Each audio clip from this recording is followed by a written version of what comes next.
এত কোটি টাকার সম্পদ, বাড়ি গাড়ি, আরে আপনার যখন মরণ হবে, আপনি যখন অন্ধকার কবরে চলে যাবেন, আপনার মরণ যখন হয়ে যাবে, ওই সময় যদি আপনার স্ত্রীকে বলা হয়,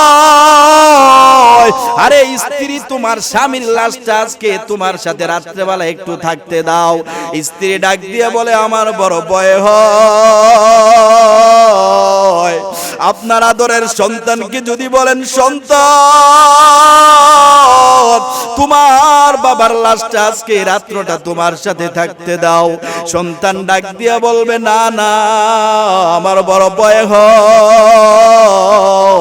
আরে সবাই আপনারে পর করে দিবে, আরে কখন আপনার এই কবরে দাফন করবে, মাটি চাপা দিবে, সবাই পাগল হয়ে যাবে। আপনার আত্মীয় স্বজনরা কেউ যাবে বাঁশ কাটার জন্য, আবার কেউ যাবে কবর করার জন্য, আবার কেউ যাবে কাফন আনার জন্য। ওই দিন আপনার কাফনের প্যাকেট বানাইয়া, ওরে বান্দা আপনার সাদা কাপড়ের মধ্যে প্যাকেট বানাইয়া, ও এমন একটা কবরের মধ্যে গোরস্থানে আপনারে রেখে আসবে রে ভাই। আরে যেই গোরস্থানে মানুষ দিনের বেলা যাইতো বড় ভয় পায়, ওরে বান্দা ওই কবরের মধ্যে আপনার সঙ্গী সাথী কেউ হবে না। ওই কবরে যাওয়ার পরে ওই দিন ফেরেশতারা প্রশ্ন করবে মার রব্বুকা, রবের পরিচয় দাও, ওমা দিনুকা, তোমার দিন কি দিন, ইসলাম কি, ইসলামের পরিচয় দাও। ওরে বান্দা ওমান নাবিয়ুকা, নবীর পরিচয় দাও। নেককার বান্দা সব প্রশ্নের জবাব দিয়া দিবে, আর গুনাহগার বান্দা নাফরমান বান্দা বলবে লা দিরি লা দিরি, হায় রে আমি কিছুই জানি না, কিছুই জানি না, কিছুই জানি না। ওই সময় আমার আল্লাহ ডাক দিয়া বলবে ফেরেশতারা নাফরমানটাকে ধর,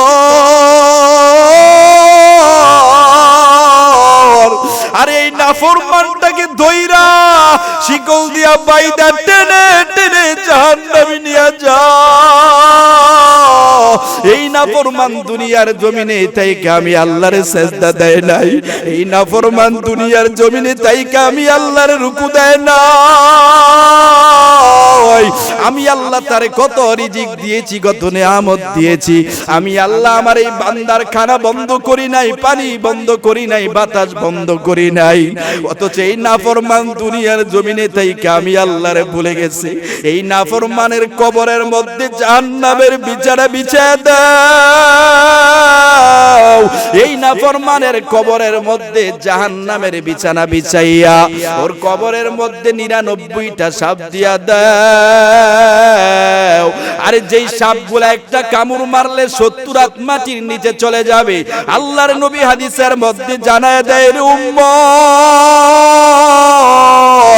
আরে ওই সময় যখন তোমার কবরের মধ্যে রাখা হবে, ওরে বান্দা কবরটা তো সংকীর্ণ হয়ে যাবে, দুই পাশের মাটির এমন ভাবে চাপ,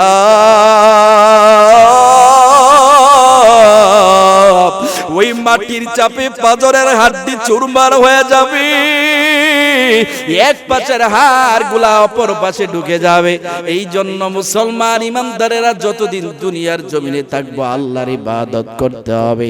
আল্লাহর বিধান অনুযায়ী যদি আমরা চলতে পারি, আল্লাহ বলে বান্দা তোর মৃত্যুটা যদি নেককার মৃত্যু হয়ে যায়, আমি আল্লাহ তুই মরতে দেরি হবে, তোরা আল্লাহ জান্নাত দিতে দেরি হবে না। এই মৃত্যু থেকে আমাদের বাঁচতে হলে, মৃত্যুর যন্ত্রণা থেকে বাঁচতে হলে আমরা 1 নাম্বার আমল পাইলাম, এই যে মৃত্যুর একটা যন্ত্রণা, এখান থেকে বাঁচতে হলে আমাদের কি করতে হবে? প্রতিদিন ফরজ নামাজের পরে, কি নামাজের পরে? 5 ওয়াক্ত ফরজ নামাজের পরে আমরা ওই আয়াতুল কুরসি যদি আমরা 5 ওয়াক্ত নামাজের পরে সব সময় পড়তে পারি, আল্লাহর রাসূল সাল্লাল্লাহু আলাইহি সাল্লামকে আজরাইল জানায় দিয়েছে আপনার উম্মতের রুটে এমন ভাবে কবজ, আপনার উম্মত বিন্দু পরিমাণ টের পাইবে না। সুবহানাল্লাহ।